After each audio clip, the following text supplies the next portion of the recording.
চারা সবসময় নিতে চান যে ভাই যত কথাই বলেন লতি কচু বাড়ির এক চারা দেবেন, দেখেন আমার কাছে 3টা জাত আছে। কোন জাতটা আপনার সবচেয়ে ভালো হবে সেটা হলো বাড়ির লতির আছে। যশোরের লতি গাছ লাগাইতে পারবেন, নারকেলটাও লাগাইতে পারবেন, কিন্তু ফসল তেমন ভালো পাবেন না। কিন্তু ফসল পাইতে হইলে 2 টাকা বেশি আসলে অবশ্যই লতি গাছ বাড়ির এক চারা আপনার রোপণ করতে হবে, নাহলে কিন্তু আপনি বড় ধরনের ধরা খাবেন। ভাই বাংলাদেশে অনেক অনেক কথা বলে ভাই, অনেকে অনেক জনের ফাঁদে ফালায় ভাই, আমি এদের বুঝে আসে না আমার যে কোন মানুষ মানুষ হয়ে কেন মানুষের আমি বিপদে এরকম অযথা আজে বাজে কাজ দিয়া আমার কি লাভ? 2টা টাকার জন্য আপনি এই কাজটা করছেন, আজ মরলে কাল 2 দিন আপনি এইরকম কাজ করবেন। হ্যাঁ, এটা তো আপনার আমল নামা খুব ভারী হবে ভাই। তো এই কারণে বলি ভাই, ভালো জাত অবশ্যই আপনার চিনা বুঝে লাগাইতে হবে, নাহলে কিন্তু আপনি অবশ্যই প্রতারণার ফাঁদে পড়বেন।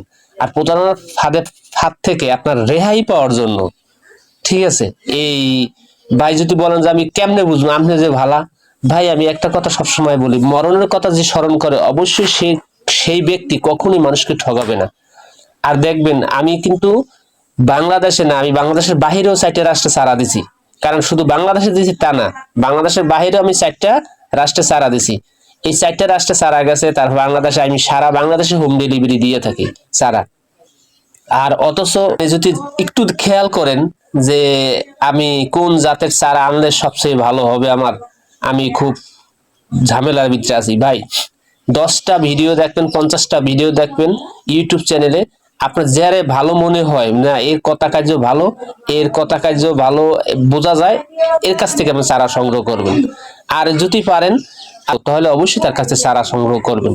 তাছাড়া অযথা এরকম যদি আপনি চারা সংগ্রহ করেন অবশ্যই আপনি প্রতারণার ফাঁদে পড়বেন। আর আমি সবসময় বলি একটা কথা যে ভাই, আপনারা প্রতারণার ফাঁদ থেকে বাঁচতে হলে অবশ্যই আমার এইরকম জাত, এই যে জাতটা দেখতেছেন এই জাতটার মতোই আপনি চাষ করতে পারেন লতি কচু বাড়িটা। কারণ এইরকম জাতে এই জাতে এইরকম লতি ধরে। আর অন্যান্য জাতে কিন্তু এর আগে কিন্তু আপনি দেখাইছি আমি, দেখেন এক ভাই যশোর থেকে চারা আনছে বাজে জাত, 3-4 মাস বয়স, কিন্তু এই গাছের বয়স আর এই গাছের বয়স দেখেন সেম কোয়ালিটি, অথচ এই গাছে দেখেন কত সুন্দর লতি ধরছে, আর ওই গাছে দেখেন তো লতিই নেই, পুরো ফাঁকা। ঠিক আছে, এই জন্য ভাই একটা কৃষক কষ্ট করে সারাদিন ভাই, কষ্টের কথা কিন্তু আমি বুঝি, আমি একজন কৃষক, আমি যেন সফল হয়েছি অবশ্যই আমার মতো সফল হইতে হইলে আমার হাত ধরতে হবে ভাই।